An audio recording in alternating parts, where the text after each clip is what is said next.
Hi, I'm Jeff Foxworthy, and welcome to Gamekeeper Podcast. If you want to learn more about farming for wildlife and habitat management, then, buddy, you are in the right place. Join the Gamekeeper crew direct from Mossy Oak Land Enhancement Studio as they discuss the latest wildlife and habitat management practices, news, and, of course, hunting. There's no telling what you'll learn, but I'm going to tell you, I bet it's interesting. Enjoy. We're live in 3, 2, 1. Oh, yeah. What is that? A mixed flock? I don't know. Well, that ought to get everybody going anyway. Yeah, that's right. So here we are, the Gamekeeper Podcast. We're on the countdown to turkey season. I think it's starting for the youth tomorrow. Tomorrow. That's right. Dudley's got a gleam in his eye. He's gonna get one from that before that European vacation. Yeah. Have you got your beret ready? Got my beret ready. Yeah, Nice. That's good. Raspberry, too. So I'm looking at Mac. He's all excited. He caught an 8.5-pound fish this morning. No, I didn't catch it. Brad Suggs called it. You got to hold it, though. I got to hold it Yeah. and release it. There you go. I kind of felt bad releasing it. Well, that was a perfect pond fish, 100%. So, yeah, it's time to fertilize ponds, isn't it? Getting that time? It is time to fertilize pond. That pond is one that we did something special with That's a few years ago. Pond. You're exactly right. And all the bass in that pond are female. So they have no stress. They have no little blannies swimming around. All they got to do is eat and get fat. That's right. Yeah. And there's a lot And they of, don't have to worry about, I guess, another bass trying to secure a breeding opportunity. They don't. They might look for one, but they're not going to find one. But so the theory is those fish don't have any stress. They Put on weight. They just put on weight. Well, And do they still engage in the act of trying to spawn? I think they actually make some roe, but their body absorbs it back. I could be wrong about that, but I think that's what I think that's how that happens. Sure. I would think they'd be lonely. Yeah, no. Yeah.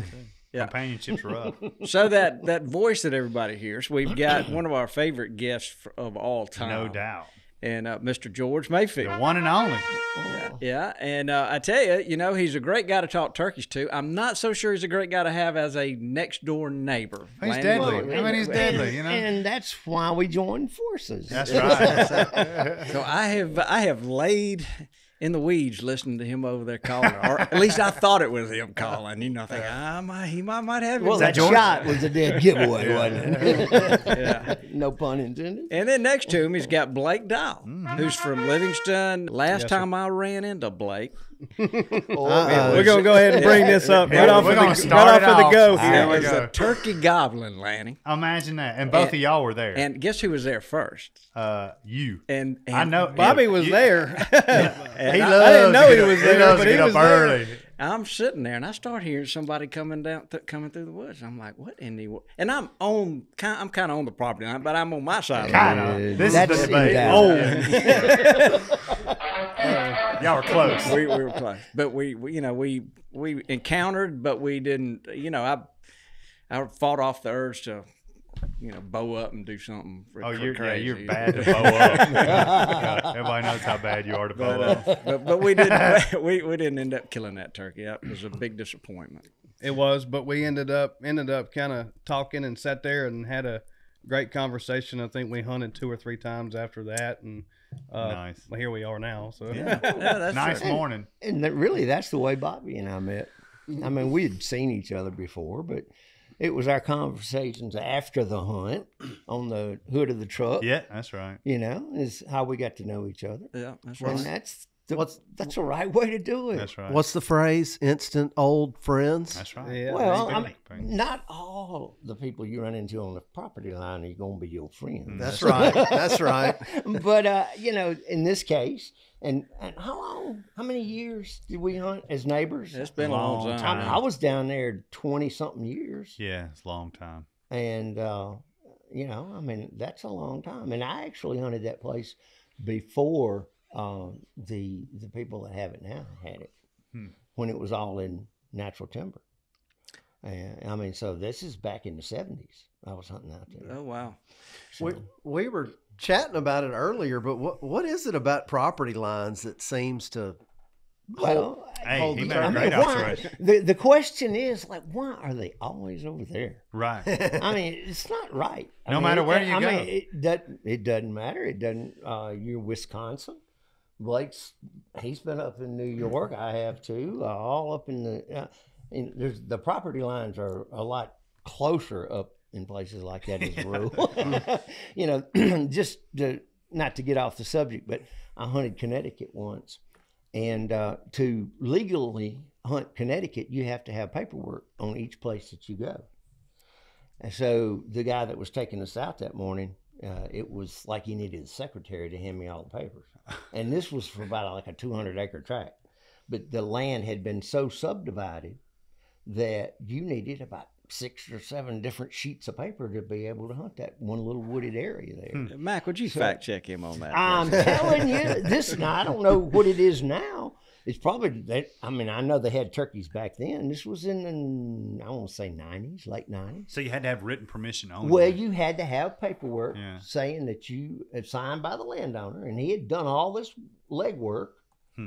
And this guy, we called him Smokey because he was constantly on fire.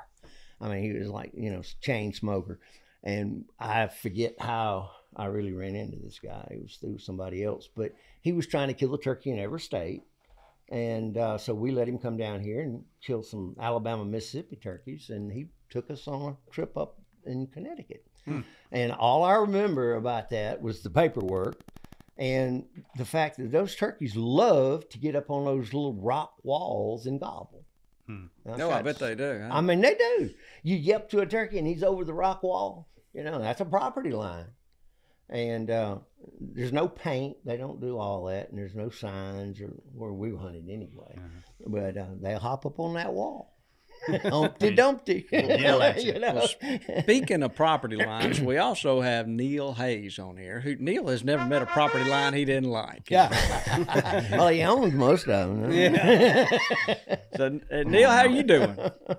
I'm doing great. It's good to see y'all. I'm enjoying the last day that turkeys will not be legally hunted till the month of May in Mississippi. So, that's right. Starts tomorrow. After today, it's a free for all. For the kids for the first few days. Yeah, we need a turkey gobble on that note there, Rick. An Eastern preferably there, Richie. There we go. Do you have an opinion on that property line thing? Why are they always on the other side of the property line? I don't.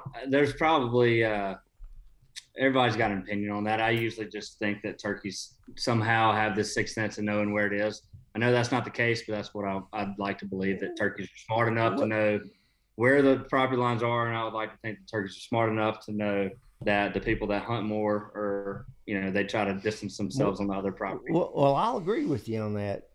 Pressure is a real serious component when you're guiding like Blake and I do, or I used to anyway. You always had to be cognizant of, where the lines were and stuff like that for a lot of reasons.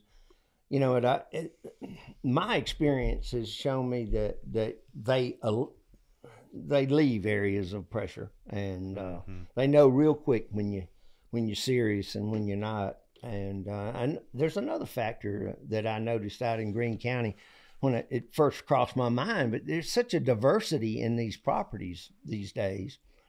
And that diversity has a tendency to lend stability to the habitat, and therefore it will be something there for all seasons for the turkeys and the deer and all wildlife for that matter. So I think that fact that it's owned by different landowners and it's being treated differently over a period of time is one of the other reasons that they seem to be on the other side of the line, except for the fact that I always believed that those neighbors of mine had more money and they were feeding more. But I think there's more to it than that. Yeah, that's a good point. That hard edge, the line between the pines and the hardwoods, or the 5-year-old stuff versus the 60-year-old stuff, they're just going to end up hanging out against that. They're going to move. Yeah, Last year I called a turkey across. There's a creek separating where I was hunting and the neighbor, and the 2 turkeys were gobbling on the neighbor. And so I sat down to him and knew I had to call him across this creek and, from one property to the next. And anyway, long story short, came across, killed the turkey, cut him open later. And his crawl you could not have stuck another piece of Milo in his crawl if you tried. And so that's obviously one thing is, people feeding turkeys and I think pressure, in my opinion, would be the main thing. And then obviously there's research to back that up now where, turkeys are all in one area and then hunting season starts. And especially on public land, whenever the whole public land tract may be full of turkeys and then 3 days into the season, there's no turkeys anymore. They're all moved off onto the private land. So I think pressure would probably, have to be the number one cause of turkeys being across property lines. I think you're right on that. I recall a time up in Missouri. I was guiding up there around Kabul, and I was amazed at the habitat and how many turkeys there used to be. And there's still a good many turkeys up there in the Ozarks. And I would pull up to a spot that was a likely looking spot, on government land, and gobbler tracks everywhere. And, so I'd call, and sure enough, turkey gobble, most of the time. And, but I never had any real luck just peeling off that hill and going out there and sitting down. I mean, turkey wasn't 200 yards from me when he would gobble a lot of times on the next ridge over. And I'd go out there and cut the distance and sit to him, and he'd come part way and he'd hang up. And it's happened and happened and happened and happened. And I was going like, I know something ain't right. And I finally figured out, if you approach that turkey at least from the flanks or the other side, he'll run over you.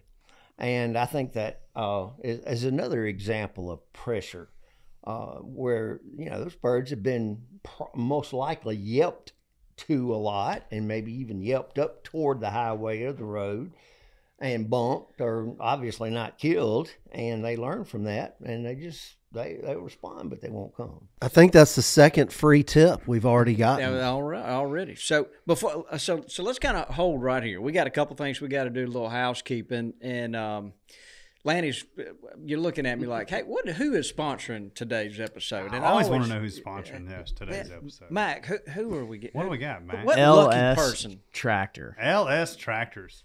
LS Tractors. Love those things. We have become a fan. Yeah. Since meeting those folks 6 months ago, been so impressed with the company and the tractors. Oh, no doubt about it. They've got the sizing on their tractors is just right, is the best way to put it. It's perfect for the Gamekeeper, the food plotter. I think it's like a 57 horses, and you can even pull it on a double axle 16-foot trailer, but it's cabin air, front bucket, front wheel assist, so you can get some stuff done with it. Great little units. Yeah, I mean, they've got all sizes. I think they start at 25 horsepower, somewhere in that neighborhood, and go up to 100. Yeah, they do. So big, really nice track. And Toxie had one for several months this fall, and he liked it. No, we planted a lot of food plots with the bigger tractor this fall using the Furminator behind it, so it did really well. So it's a great unit. Yeah, sure is. So, guys, what's that website, Mac? It is lstractorusa.com. USA. So go check them out, guys. They're real impressed with them. LS Tractors. These tractors are blue, so I often mistake them for a New Holland. And then I started noticing, and they've got an LS logo on them instead of a New Holland. But they've been great units. That we're pretty hard on equipment around here, and they've made it through the first fall. So yeah, it's exciting. Yeah, we are. We're real proud of our relationship. So we want to turn our attention back to George and Blake, and we've got some questions. One of the things, what I don't want to do is rehash the last two episodes. Sure. We've talked to you, and we want to try to plow some new ground. How you like that analogy, Lanny? Plow new ground. I love plowing. Springtime. So let's kind of kick this thing off and talk first off, and it can go in a bunch of different directions. Mac, feel free to jump in here. Mac's very inquisitive. He'll have a lot of questions if we turn him loose. So we want to, right off the bat, I want to ask about gobbling is a risky business. When that turkey's up there in the tree gobbling, when he's on the ground gobbling, you and I've talked, there's got to be a reward for the risk he's taken. And we've lightly talked in the past about how there are a bunch of different types of gobbles. Mm-hmm. But I'd like for you just to kind of talk about that risk reward and the importance of him gobbling. Well, the primary function of gobbling, there's two of them. And one is, of course, attracting hens, for reproductive purposes. And the other one is establishing and maintaining territory. That's the basic functions of gobbling. Now, it must feel good Yeah, you know it does. You think it does. I mean, I don't know. I've gobbled a few times in my life, but you know, it has to have a positive impact. The risk, of course, is letting everybody in the world know where you are, and if you're a prey species like the turkey is, you know, I mean, there's a lot of things out there besides us that want to eat you too, and they hunt year round, and so and turkeys gobble a good bit. They don't just gobble in the spring; they gobble. I mean, I've heard them in the rain in the wintertime. You know, I mean, times you would never think you'd hear one. So it's not uncommon for turkeys to gobble. I used to think it was, you know, but anyway, the gobbling comes with the risk. One of the angles on it, though, that always had me thinking as a young man was like, okay, well, they got a voice, and I love to listen. I mean, I wasn't that good at getting close to them when I first started, but I had good ears. My mother had good ears; she could hear anything, and but anyway, I inherited those, and I could hear a difference in the voices of these turkeys. Now you can believe it or not, but No, I mean, I know you can. it was like, okay, I know that one, and it wasn't just because he was there. I mean, that has a lot to do with it now because I really don't hear that well anymore. But I could tell that turkey sounded different than this turkey and these turkeys, and it wasn't always that obvious. But particularly the more mature turkeys seem to have a different voice. And so, with that said, you know, you've heard the hens, the stories about the hens, and my grandmother raised turkeys, and they were wild turkeys. They were tame domestic turkeys, but they were still turkeys. And that hen could cluck, and she'd be around other hens with other poults, and her little poults would squat or come. And, you know, they knew the mama's voice. So there's a voice recognition there.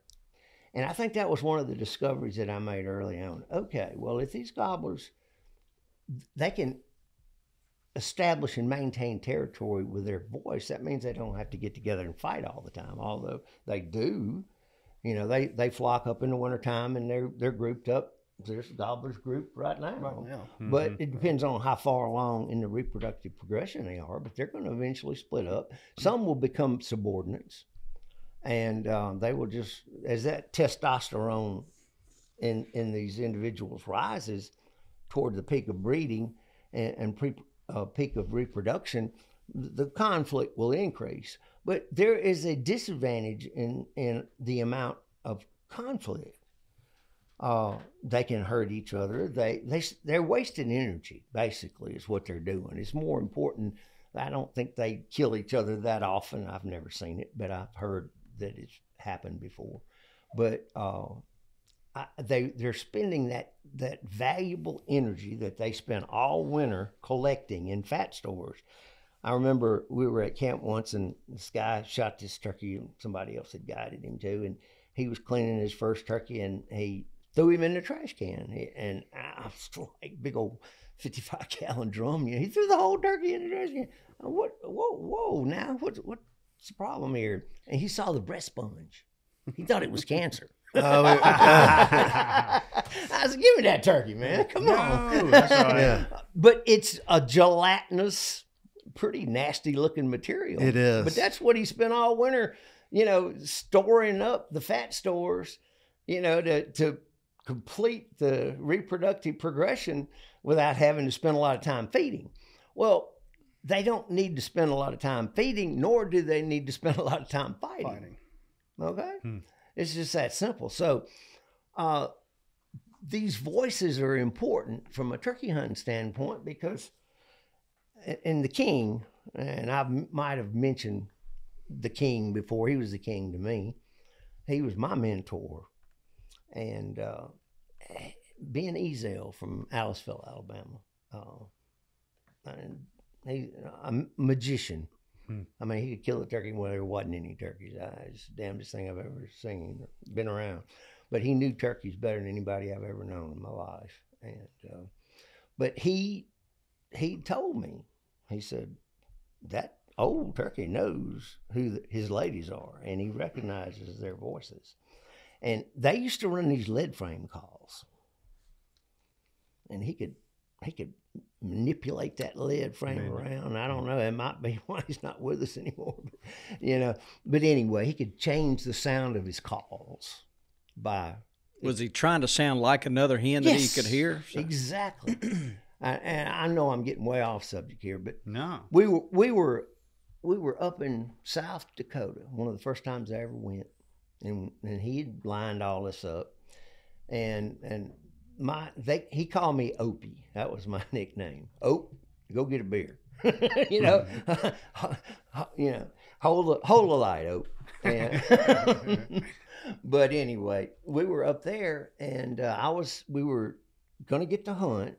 Ron Doobie, he was the president of the Wyoming Outfitters Association, I believe, at the time. But he sponsored this hunt and had these outdoor riders in, and we were going to guide these outdoor riders. And as soon as we got them their turkey, we could go hunt. So that was the deal. So we're out there, and first afternoon out, Ezo went out there and I got it in turkeys too, but he had them jumping, rope, and I couldn't even get one to answer me. And got back that night, and he started. I was, on the sly, kind of like, what's going on? And he said, "You didn't hear them little hens?" I said, "Yeah, they sounded a little funny, a little high pitch." He said, "Yeah, give me that call." So he made some calls for me, and I used to run his calls, and I would run that triple. That biscuit, Neil Cost used to call that thing a biscuit in his mouth. That triple stack the frame. triple stack? Yeah, the primo stack frame.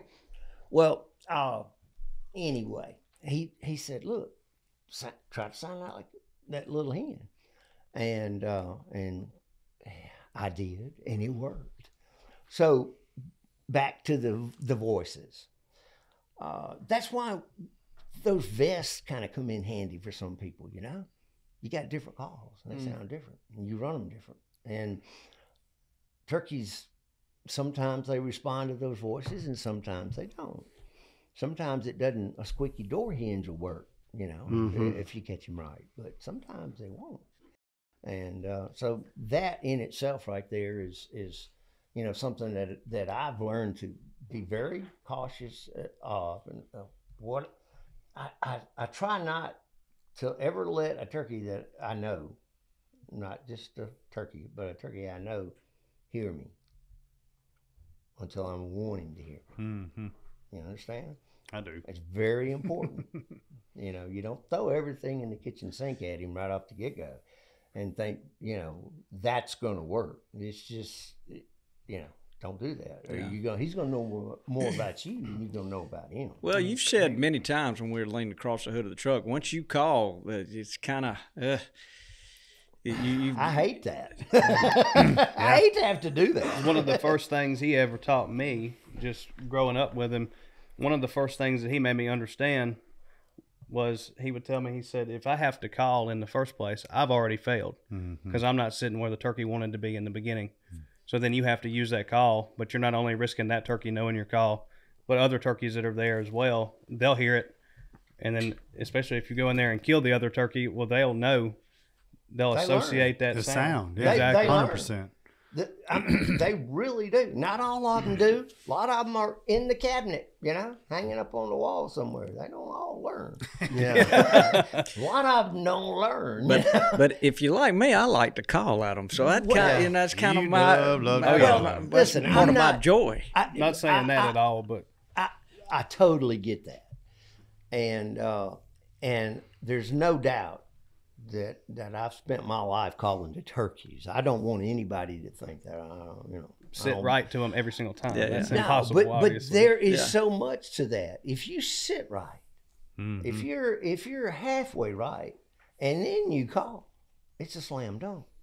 You're making it hard on yourself. Most people end up sitting wrong and trying to make a turkey do something. You're not going to make him do something he doesn't want to do.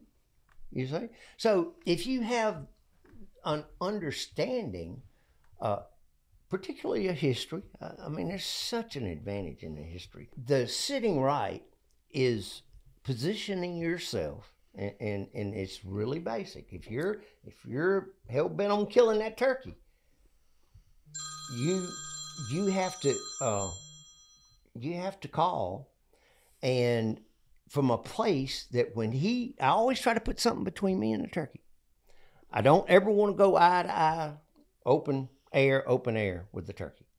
I want that turkey to come around a vertical corner or a horizontal corner. Like a vertical or horizontal would be a ridge top. I want to be sitting shotgun distance from that object, whatever it is. Okay? If you sit back from it out of shotgun range and he comes to where he can see, he's going to stop and he's going to look for the hen. If you called him from the hill over there, he comes up, he gets the advantage, the visible advantage, and he stops and looks. He lives by his eyes, and his ears, but his eyes primarily. And he'll stop and look. He sees what he wants to see. He'll come. If he doesn't see anything, then he's going to pause. Now, he might come anyway, as long as you don't say anything. When he gets up on top of that or around that corner and looking, you got him. Just shut up. Because if you call at that point and he pegs you where you are and where you're supposed to be, unless he's a complete fool, in which there's a bunch of them out there, 2-year-olds, I mean, they're out there. There's, the pyramid of population. I mean, there's a lot more 2-year-olds than there are 6-year-olds out there. I mean, but he's going to look. And if he doesn't see you and then you shut up long enough, he might not come. But more than likely, he will break off that ridge or come around that brush pile and just can't stand it. Go take a look. And that's when you kill him. But you got to sit right the first time. You got to sit where you can kill him when he makes that mistake.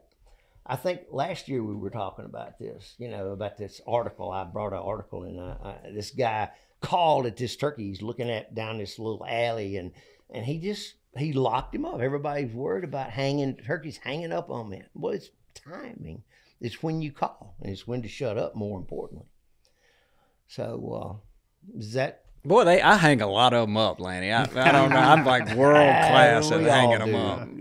We all do. Calling is so much fun. Well, the biggest part of that side of it was like whenever you were trying to teach me how to sit right to the turkey. Now, that was the hardest thing for me to understand, especially as a young boy, 17, whatever, in high school. But once I figured out that if I just sit there and eliminate that turkey being able to see me, and get him to come where I need him to be in gun range, when I see the turkey, I need to be able to kill the turkey. Mm-hmm. That's whenever you want to see him. The longer you can see him, he can see you, and you're most likely to make a movement that's going to definitely spook him, or a sound or something of that nature that's going to make him either do one or two things. He's going to lock up, strut, gobble, turn around, and go the other way, or he's going to walk up there and turn around and go the other way.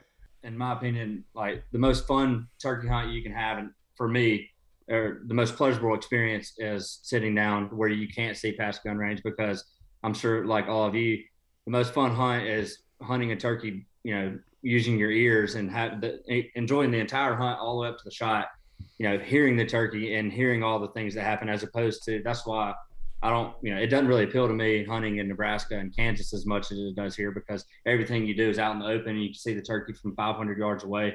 And part of the suspense for me is not seeing the turkey until the last second, and the suspense of hearing him and hearing him walk through the leaves or drag his feathers through the leaves, strutting or drumming.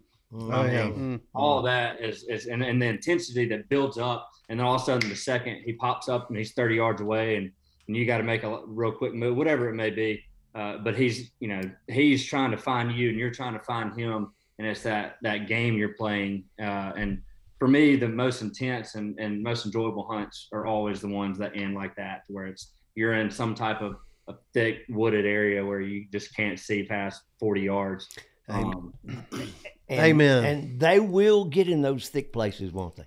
Oh, yeah. They will. People talk about that all the time. Yeah. I can't believe he was in that stuff. Well, where do you think the hen's nesting?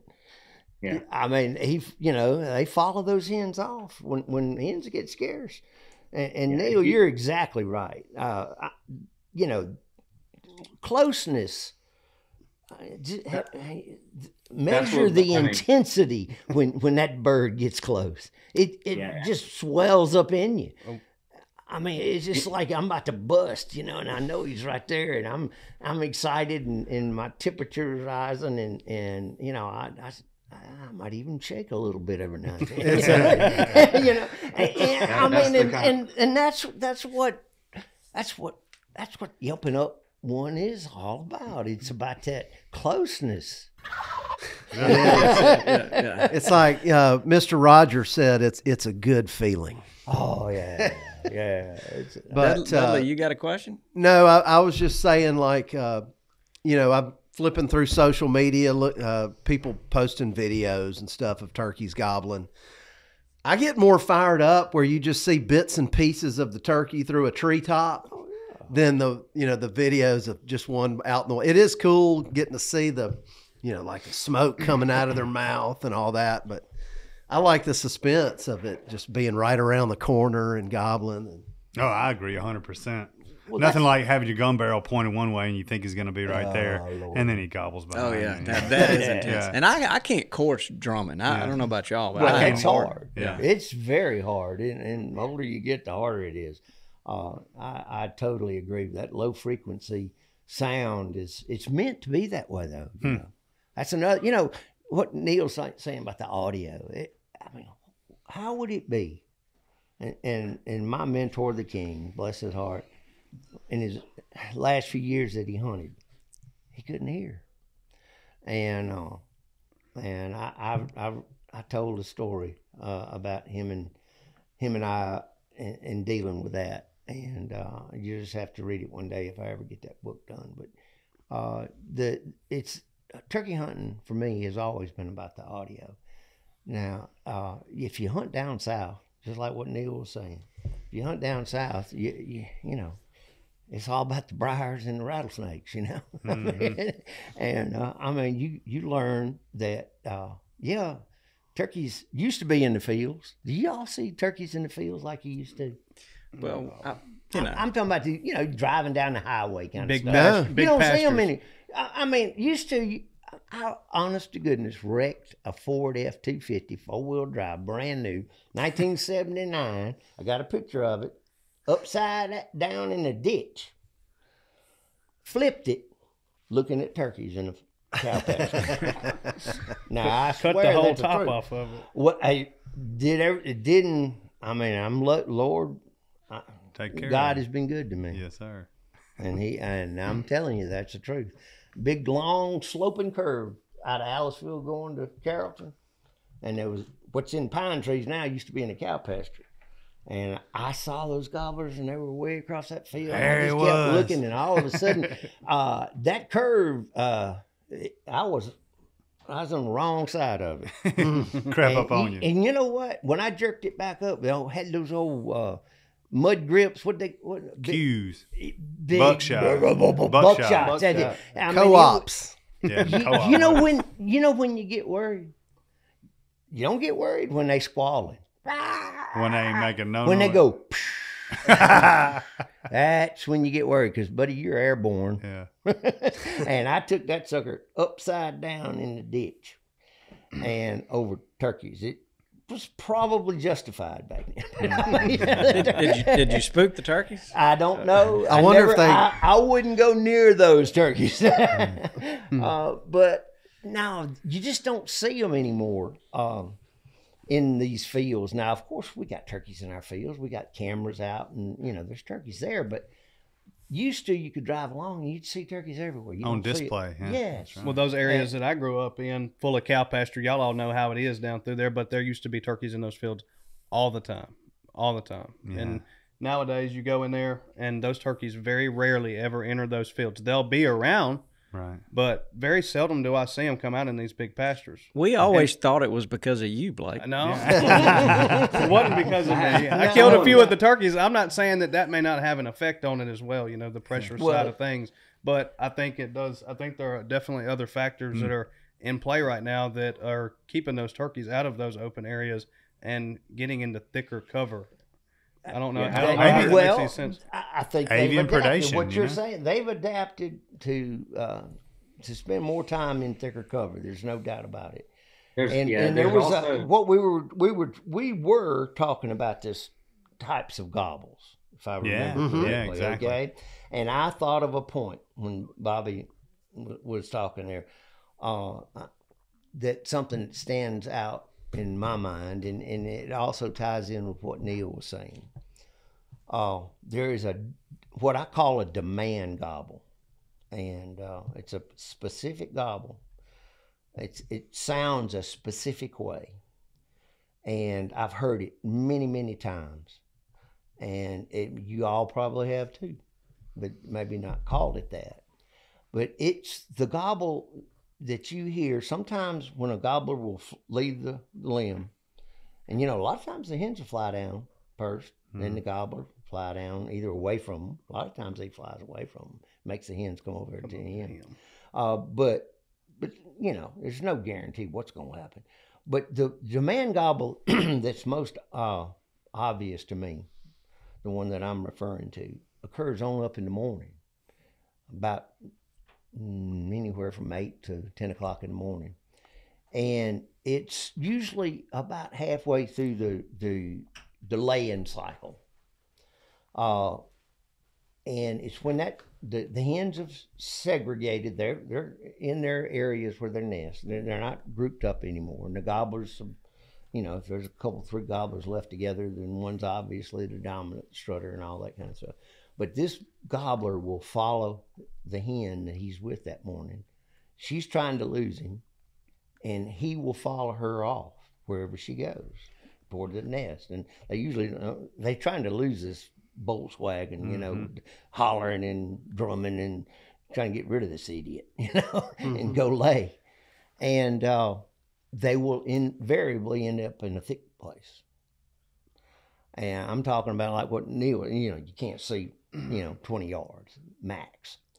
And I have followed many of them, especially out there in the dummy line when that timber was big, and the stuff between me and you on the backside, back toward the to the north of the dummy line, and they'd slip off and they'd go down through that pine timber, and it was a planted pine plantation that was about 35 years old, and it was pretty modelly underneath, good nesting habitat.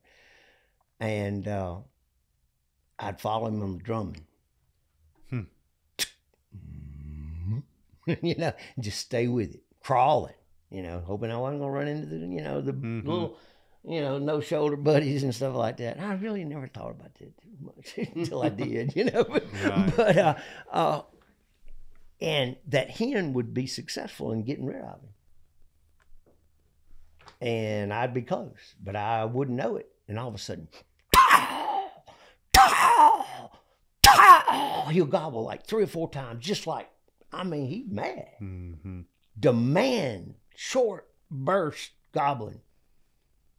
And if you got to move, you better move, and you better move quick, and you better get right there and get close as you dare and sit down. And if you say anything, just say it, and you'll be looking at him.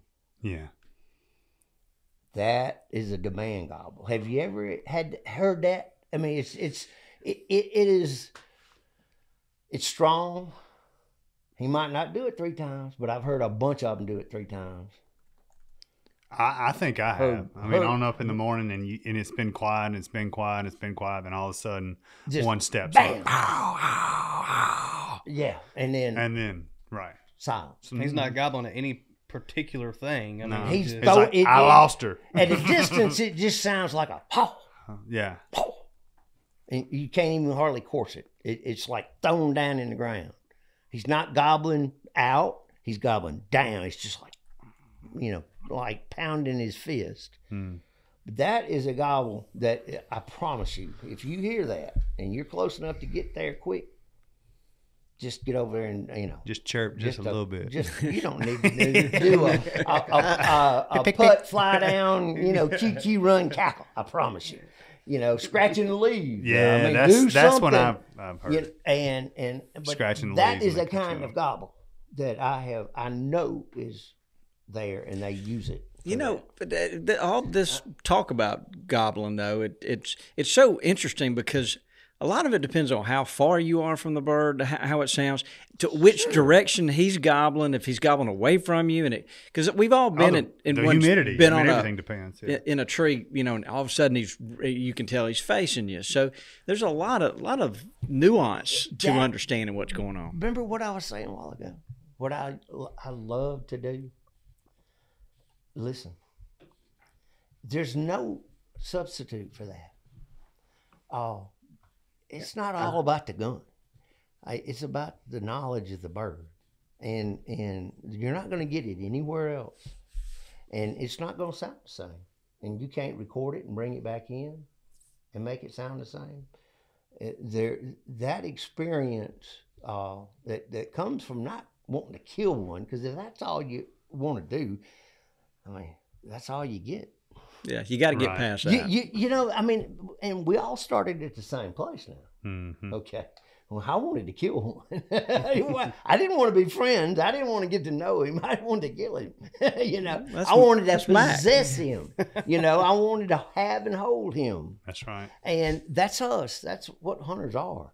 But you know, as you mature or whatever you want to call it, you know, things change, and you know, then you become curious about, well, okay, what makes this work, you know, year round.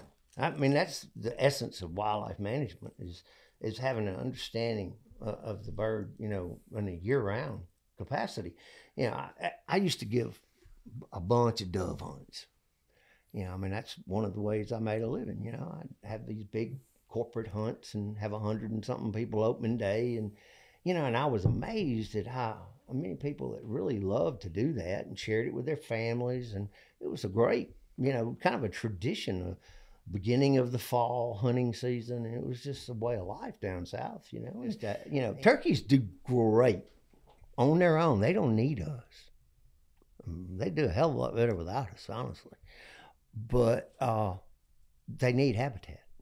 And, you know, we don't manage turkeys. I mean, you can think it if you want to, but I don't believe it. We mismanage them a lot more than we manage them.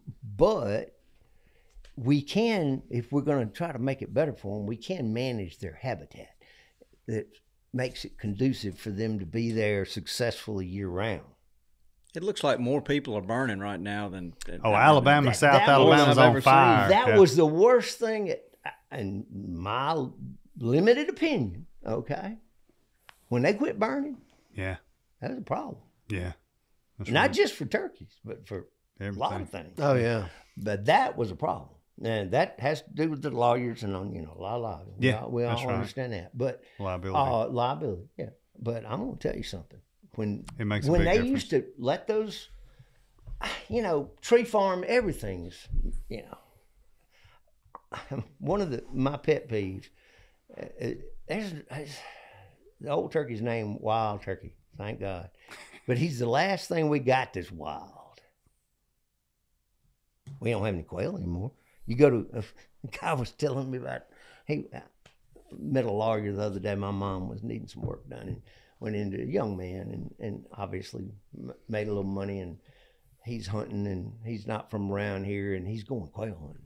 I go, really? You know, where in the heck are you going to quail hunting? Yeah. You know, and then after he told me, I said, oh, okay, yeah, I get it.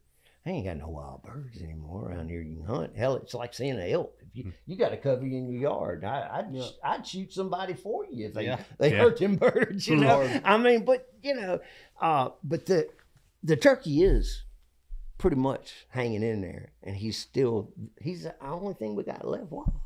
I was going to point out a lesson we could all learn from talking with George, and that's, you know, the same thing with really anything in life, and is listening and not talking. You learn a lot more. And whenever you go out in the woods, the more you're calling and the more you're letting your presence be known, the less you're going to learn about the turkeys and what they do naturally. So if you go out in the woods, you know, the less you call and the less you interact with them, the more you can learn from what they would naturally do you know, you being removed from the woods. And so I think why Mr. George, the number one thing that makes him so knowledgeable about turkeys is the amount of time that he's spent in the woods with not a, the turkeys have no, they have no idea he's in the woods. He doesn't make a noise. They don't know he's there. And he just watches them and listens to them and observes their behavior naturally. And I think, there's no scenario where you can learn more about turkeys than that right there. Yeah, So, that's anyway, true. There's one thing to learn from George is listen and don't talk when you're in. Well, thank you for saying that. And I wish, in all disclosure and honesty here, I'll tell you kind of how that came about for me. Going back to the king, Ben Ezel, I was crying and bitching and moaning about something around him, and watching him clean another one of his turkeys. And I learned about turkey hunting, what I call around on his patio at the scalding pot. That's where he kept a pot out there, with a burner under it, and he'd get the water just right and dip them, and they looked stove-off, when he got through with them and all. And I was complaining about my mishaps, and he said, "Look, boy," he said, "you just need to go to the woods. In other words, get on out of here and go learn something about the turkeys, and go spend some time in the woods." And I said, "Well, I thought you could only really, that's how young, inexperienced, really wasn't that young. I was inexperienced. I was at the time. I thought you could kill a turkey in the morning. I didn't know you'd kill one in the middle of the day." Well, he said, "That place you got over on the river," he said, "they're gobbling there right now." And I didn't really believe him. But I went. And it probably 1 o'clock when I was walking down this logging road, and there was two out there just killing it. I said, I am not spending enough time in the woods. And so, just the simple things. I don't know how to describe it. It was a gift to learn how to, like Neil's saying, to listen, to go listen, and quit trying to, be like them guys on TV. You know what I mean? And just go out there and learn a little bit about the turkeys. I'm going to tell you how far I carried it. Now, everybody, y'all have read Hutto, huh? And, his... The Life of the Turkey. Yeah. Well, I mean, that guy, that to me, that is the ultimate, illumination in the flatwood. Yeah, he lived with them. I mean, that taking it.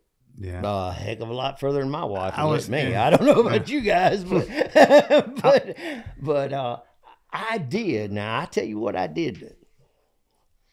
I stayed with the same flock of turkeys in February for 5 days straight.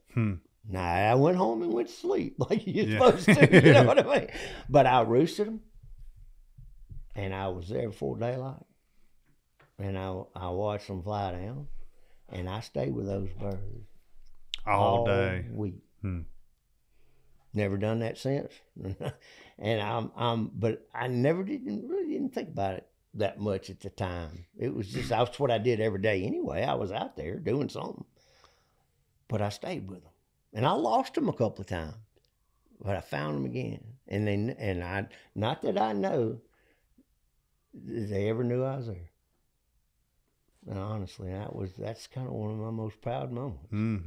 But that was a long time ago. That was back in the 80s, But I had a bunch of warehouse land leased out in Greene County, and they had let that stuff get. It was a pine plantation, probably one of the first ones they ever planted out there, but that stuff had gotten 40 years old, and they'd left really nice SMZs. It was like a park. It was beautiful, and you could stay with turkeys. Now, I don't know how you do it in some of these places today. You know what I mean?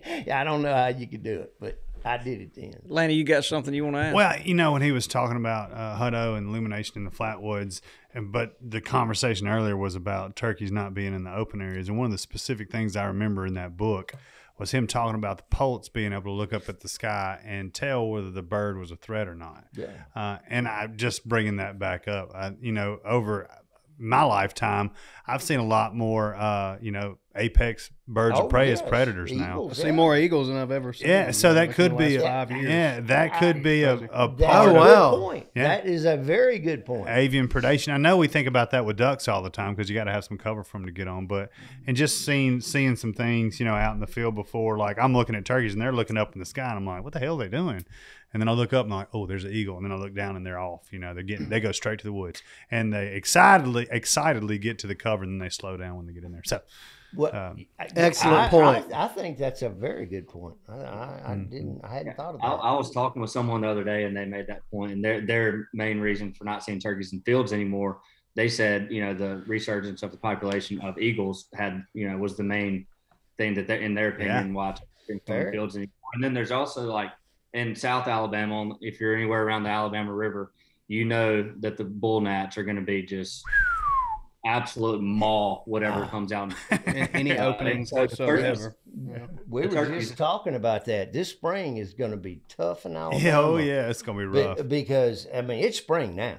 Yeah, mosquitoes is here. And the mosquitoes are already starting. Bull gnats. But the gnats are going to touch you away. Yeah, I think that's another reason. The bull gnats live out in the open. I think when turkeys, when they go out, and especially where we hunt in South, they go out in the open, they get attacked just like we do. So I think that's another reason they don't go out in the fields. And they laugh at a thermocell. I'll just throw that out there. Yeah. Let's hit back on that turkey that hangs up. I think that happens to a lot of people.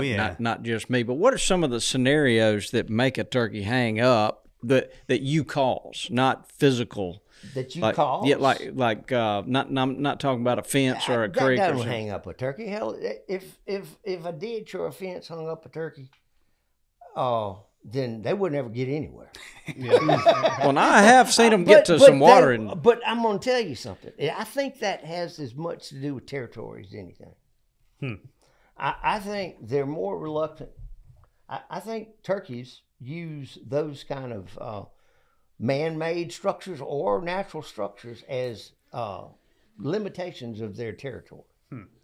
And that's my opinion. Now, I can't prove it. That's a priori proposition, but But at the same time, how many times have I yelped them across the highway or across the river? Creeks, rivers. It don't matter. No. So I think that, and it might I think it has more to do with the threat of getting in the wrong place than it does.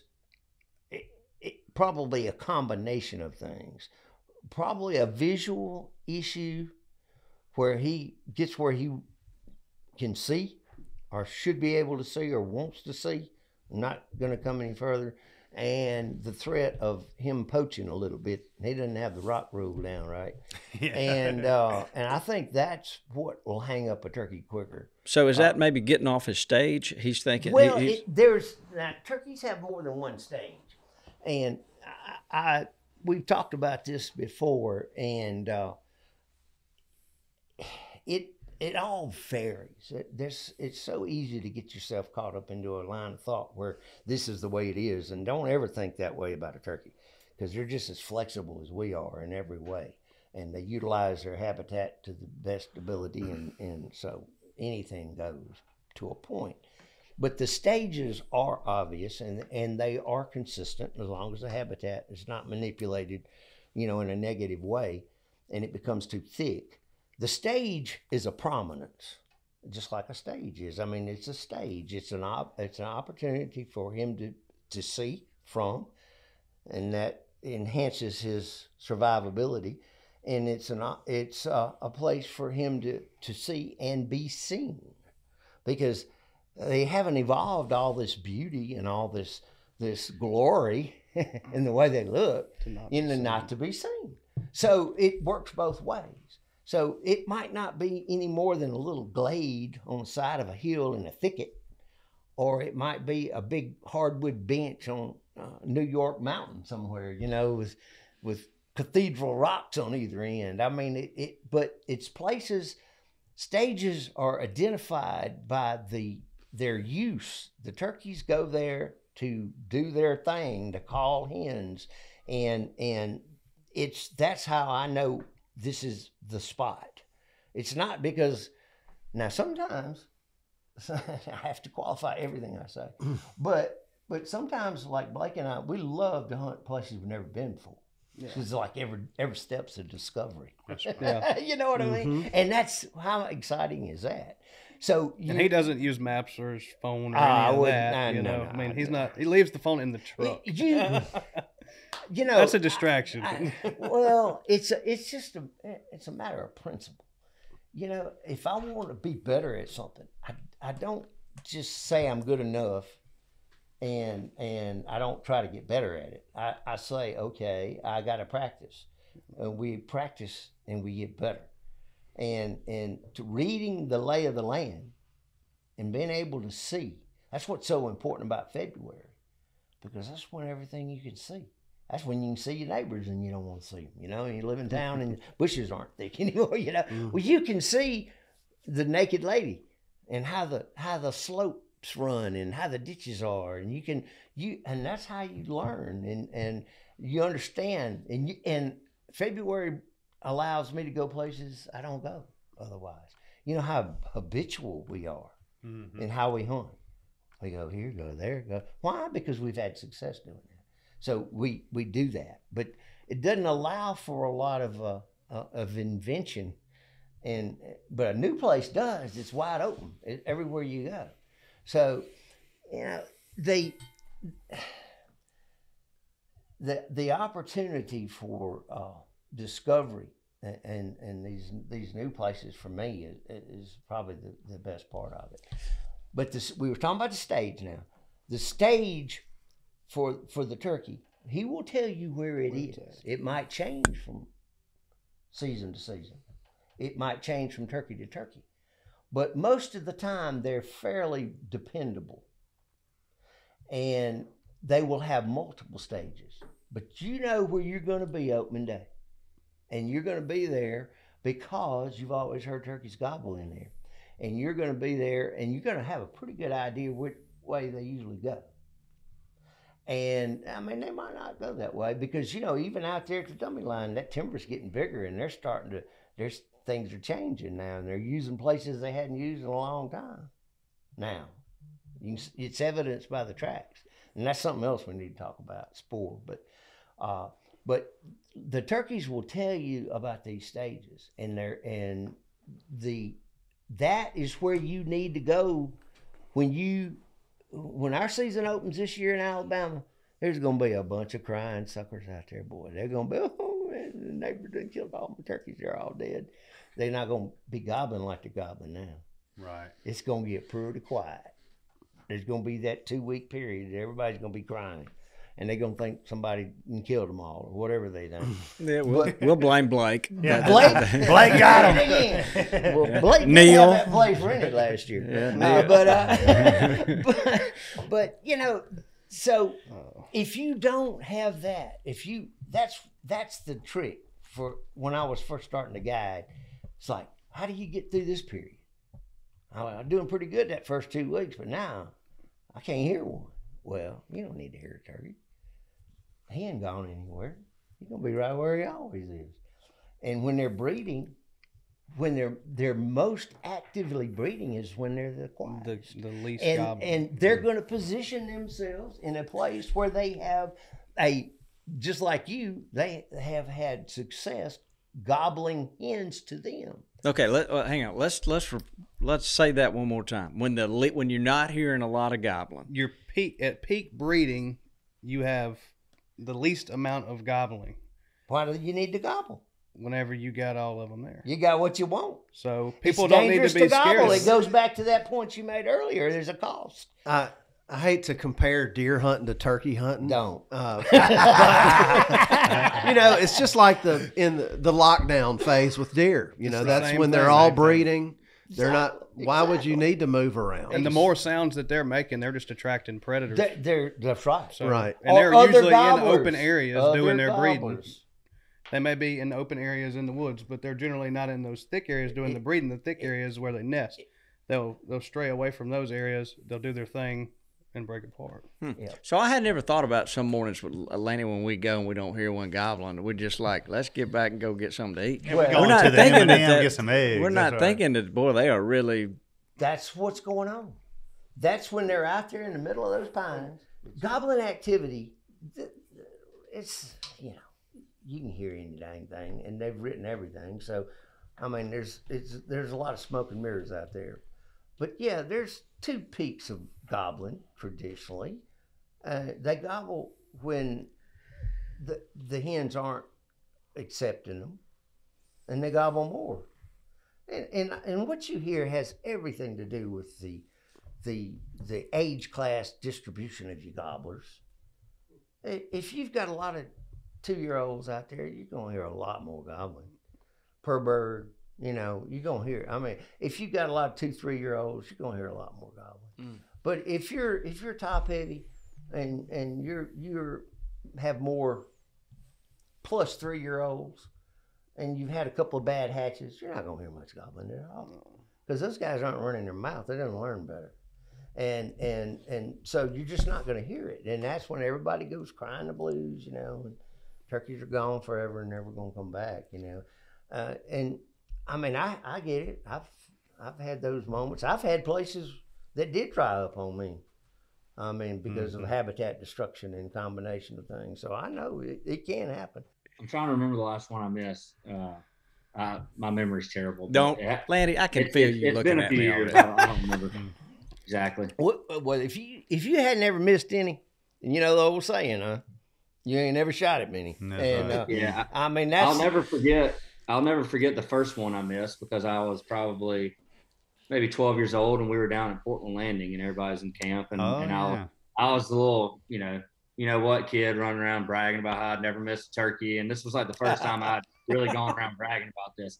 And I went out the next morning with Joe Champion, and I missed one in about 10 steps, and that was the first turkey I'd ever missed. He was too close. I killed him on the third shot, but I clean missed him the first time. Oh, that's not a missed turkey. Well, that turkey. Was just a warning Yeah, shot. that is not a missed No, turkey. well, that's the first time I had pulled the trigger and turkey ran No, off. I got a lot of those. I don't count any of those as misses. No, that wasn't a miss, Neil. Technically, no miss there. All right, Dudley, come on. You got another. I remember the last turkey Dudley missed. I missed 2 in a row. When they get inside 60 yards, I lose my mind. I think we all do. I have not grown out of being able to think straight when they're in range. I don't know. But I enjoy them making me crazy. That's right. That's why you go. It's all part of the game. So here's another. This is semi-related. This is somebody on Instagram. I forgot his name, but his handle is A Hunter's Education. And he says, "What is your worst guiding story?" So, what's something crazy that happened with somebody that you were taking hunting? I can write several stories. The best one's got to be the drumming story, the one that you tell me about having the guy outdoor that rider didn't believe that the turkey was there. Yeah, I went out to eat before, which I always love to do because you don't carry a gun or anything like that. You just go out and listen. And anyway, I roasted just 2 or 3 turkeys, one in particular, and I took him back in there before daylight and walked him in there and sat him down right on a big, typical Ozark rolling hill, broke off into a little rocky branch in the bottom down there, and set him right perfect where turkey flies down to the underside of the hill right there. And within I figured 5 minutes max after fly down, he'd have a shot at him.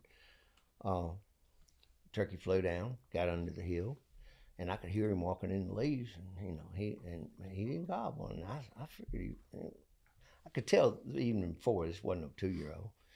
And he was drumming back and forth, back and forth, back and forth. And of course, I had Mr. Harold, locked and loaded.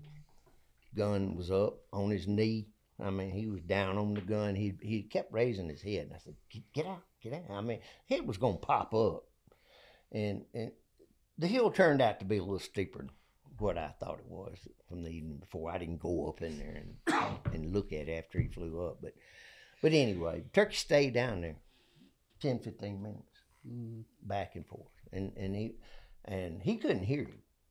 Been in those plants, I guess, and I could hear him just plain as day, just like he was drumming in my, back of my seat of my truck, and every time he'd come out of the gun, I'd tell him, Mr. Harold, get down, because I knew he was gonna get caught with his pants down, and anyway, and finally.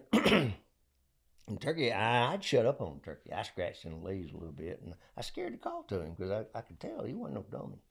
And so Mr. Harold come out of the gun, and dropped his gun down, said, "No, ain't no turkey there." That flew all over me, buddy. I'm telling you. I was a little bit more edgy back in then. You know what I mean? I caught an attitude real quick on the big shot. And I told him, well, I tell you what, Mr. Harold, if you don't think there's a turkey there, you stand your up and go out there and look. And you know what? He did. And I'll never forget that guy walking out there about 10 steps. And when I heard that, I just stood up and walked straight back to the truck and never looked back. Now, that's a true story there, buddy. But I've got a bunch of them. Oh, I bet you do. I bet you do. Yeah. That all leads back to you, Neil. You're talking about hunting with your ears. That's the biggest thing. Us as a guide, we talk about that more than anything. We've had more hunts that we've walked up into the bushes and just literally listening for a turkey to be drumming before we ever decide to make a call, decide to try to strike a turkey or make any loud noise, whatever. We'll sit up there and listen. We'll get to the top of the hill and listen for 30 minutes to an hour if we have the time before we ever say anything, especially if we know there's a turkey there. They start drumming so early sometimes. Yeah. I was in Florida the other morning. Turkey was drumming, walked up to this spot. I break day, same spot every single year. And sure enough, I walk up there and I looked at my buddy. I said, I know I hear a turkey drumming right there. I said, there's a turkey drumming. I promise you I hear it drumming. Owls went to hooting. Turkeys were gobbling off in the distance, but that turkey did not gobble until he flew down. There was a hen that was right there that started answering the sound, the drumming sound that I was hearing. And sure enough, that turkey flew down, and whenever he hit the ground, he started gobbling. But most people would have probably walked underneath him, honestly, and then gone past him to the other turkey. Yeah, especially if you can't hear drumming. Yeah, I ended up killing the turkey 30 minutes later, just because I heard the turkey drumming, and you just stayed put. I stayed put. Yeah. Oh, yeah. Yeah. Yeah. What a wonderful sound. That's why I carry Bobby with me, so I know when they're drumming. Well, it's on. Yeah. I mean, when you hear that.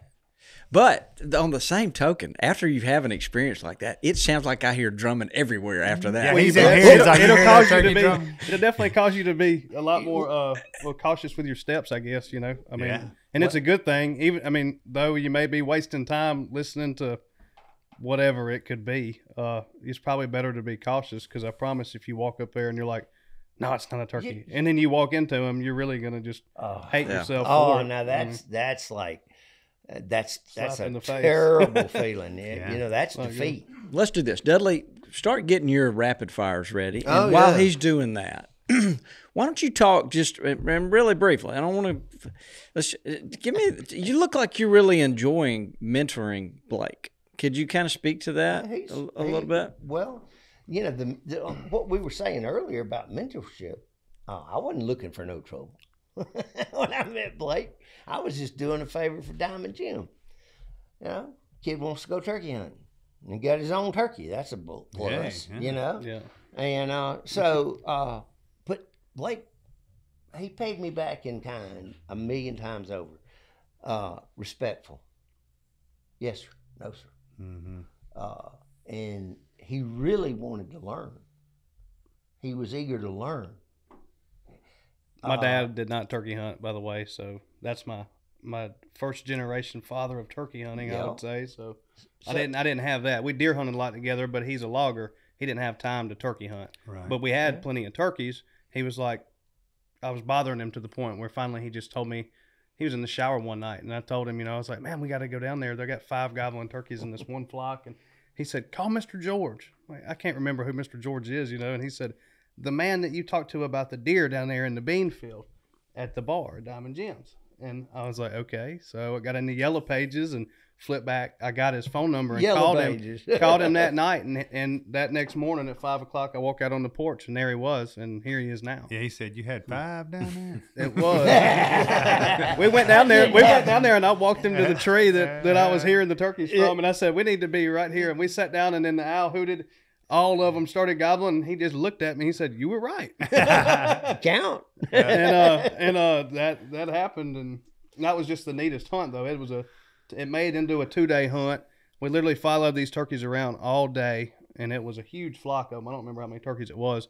Roosted them, watched them fly up on the limb. Went in the next morning, probably hour and a half, or maybe even 2 hours before daylight. It was really, really And they were early. drumming. Y'all was on Bobby time then. Yeah, I like that. Yeah. And sure enough, turkey flies down, lands, from here to that post, and we killed the turkey, So that from then on, I was like, okay, this guy knows what he's doing, you know. And I was like, that's what I want. I want to be able to hunt like that. I want because he did things and moved in ways that I've went hunting with a lot of other people, but not anybody that was as serious as he was, I guess, is about every step that he took. I told him, I said, look now, if you're not serious about this, you can find somebody else to take you. I mean, I sort of like Ezel, I guess. I don't exhibit a lot of patience, but he showed me that there are people out there that really want to know how to do this. Mm-hmm. And a young man, in this day and time, it's hard to find somebody that's respectful. That's right. I mean, I've heard so many, people that I respect, their kids come up there, yeah. You ask them a question, you go like, what in the world? Who's your daddy? But I don't know. Maybe that doesn't mean anything in this woke world, but it does to me. And so we spent a lot of time together. Yeah. And honestly, it wasn't a whole bunch of this, okay, boy, sit in daddy's lap here and shoot the turkey. It wasn't that. We split up. We'd hunt. We'd go to a spot, and he'd send me to that turkey. My job was to get him over the hump. Yeah. That's what you're supposed to do. Not enable somebody to never learn how to turkey hunt. You learn how to turkey hunt by getting on turkeys and making a whole bunch of mistakes. and it takes turkeys to do this. And that's one of the misfortunate things about today is there's not near as many turkeys as there was 40 years ago, 50 years ago. So I got to learn quick because there's a lot of turkeys. And there's not as many now. There's still plenty of turkeys, but there's not as many. And so you have to learn how to be real careful real quick this day and time. And don't mess up what you got. Yeah. And good point. now Blake and I have spent a lot of time hunting together, but where you learn to turkey hunt is at the scalding pot. That's right. It's the story. It's how I learned. Now I sat in the woods with Ezel, and Ezel, he basically took me and taught me how to sit to a turkey. Yeah. Like I did you. Yeah. 100%. That's something you got to show people. A lot of times. It's easier to show them than to tell them. You can say it, but you can't really until you show them. All right. But then the calling and all this other stuff, that's very important. And it's all whatever you want to make it. But that's the beauty of the sport is it allows you to develop your own style. He can do things I could never do. And I might have, in my best days, been able to do some things better than he can do. But, that's the beauty of the sport. Everybody has their unique capabilities. And, that's what makes so many different kinds of people. You ever think about how many different kinds of people love to turkey hunt? They're different. But they have their own little niche that they enjoy about it. And that's... my time with Blake was some of the best time that I've ever spent. My youngest son, Alex, was the same thing. And he's like a second son. And we spent that time together. And I did the same thing with my youngest son, Alex. I spent a lot of time with him hunting. And we go hunting today. It's not about killing a dang turkey. He's got turkeys right over here. He's going to kill me for saying that. But Where? And he won't kill them. And I totally get it. He's only got so many, and he might kill one a year, it's not about, now he does have an old turkey over there. And I spotted his track a long time ago, and he's still there. And he won't cut me loose on him, though. That's smart. Young man, smart. Dudley, why don't you come at him with some rapid fires? We have this little thing that we do, and it's called Rapid Fires, brought to you by Springfield Armory.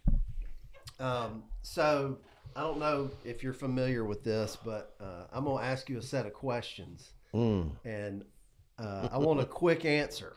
And so it's just I'm pretty long-winded. You know, obviously exactly, you notice that. So the format of this is think about it, but give me a quick answer. And this will just allow our listeners to get to know you a little better. Boy. Okay. So it's about 10 or 12 questions. So are you ready? What's the subject? It's going to be hunting stuff, food stuff, you know. We're Food? Just, well, yeah. Yeah, mayonnaise, mustard, sweet tea. Okay. Sweet tea, you know. All right. Rapid fire. You can handle that. And you I can might say, can handle that. You can say neither or Yeah, both a or- little bit, but all right. Are you ready? Gobble, baby. Coke or Pepsi? Coke, Polaris or Can-Am? Polaris, Squirrel hunt or rabbit hunt? squirrel, Breakfast before the hunt, bring a snack, or feast after you get back? snack, Peach cobbler or peach ice cream? ice cream, Good answer. Tomato sandwich or fried green tomato? sandwich, Favorite turkey decade, the 80s or the 90s? 70s, 70s. All right. Hunt from fly down till 9 or hunt from 9 to 12? all of the above. There you go. Boom. If you had to choose, hunt the first half of the season or the second half? First, Inquiring minds want to know. Turkey's gobbling at you and a coyote comes into range.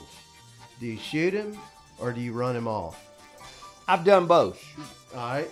If you could hunt once with a person who isn't around anymore, who would it be? The king. The king. I figured that. Boom. That's it. Elvis. Good job. No. The Turkey King. Well, so Ben Ezel is You're asking me about the king? You want to know about my mentor? well. I'll give you a little history. And you know, it's important. Just like you were wanting to know, you know, ketchup or mayonnaise or whatever. Perspective. That's right. When you know somebody, you know where they come from, then it makes more sense. You know, people are complex, and you know, it's easy to start assuming a lot of things about people when you don't know. And to understand the king started hunting turkeys when it wasn't none. He started hunting turkeys in the 40s when the only people that knew where turkeys were at that time around Aliceville, Alabama, were the people that were commercial fishermen on the river. And that most people called them river rats, you know, but they ran hoop nets and box traps and stuff like that. And they caught catfish before commercial catfishing and all that kind of stuff. But anyway, and he used to help them after school. And a young boy, and that river back before they channelized it, now that was one heck of a river in the springtime. It was, I mean, I knew a little bit about it down around Laurel. If you go east of Laurel on Highway 84, you run into Tom Bigby over there where Ben leaves from in that neck of the woods. And we used to go fishing, had a camp over there. So I knew about that river before I ever moved to Aliceville and all. So it was pretty treacherous. We lost houseboats and stuff in it. But anyway, Ezel would go and help these fishermen in the springtime. And they were the only ones that knew where turkeys were. And he was interested in killing the turkey. And, you know, you got to understand, there wasn't any turkeys then. Now, I mean, my granddaddy was a bird hunter. Now, he had 8 bird dogs at one time. He hunted every day. And he had the passion for hunting that I do. But he was all about birds. And he lived in a period of time when there were birds like there were turkeys when I was growing up. So I didn't get to experience the wild bird thing, but he did. And, but I asked him in the early 60s about turkeys just because. I mean, I don't remember why. I just asked him. There was an old lynch box around the house there, and he never told me about turkey hunting. But he said that he didn't think there were any more. that where he bird hunted, there wasn't any turkeys left. And that was in Jones County and Wayne County and Jasper County, Mississippi, and around in there. And he said, now the last time he saw some turkeys was over on the Alabama line, which would put it back toward Tom Bigby back over that way. He was bird hunting, and dogs got in some birds over there. So you got a guy from Aliceville as a kid that was born right after, the great demise of the turkeys, and then there wasn't any left. And basically this old man that was running the traps on the river knew where some were. And they were in these areas along the Tom Bigby right there that, of course, that timber hadn't been cut at that time. It didn't have the technology or the capability to get in there and get it, and wasn't a need for it.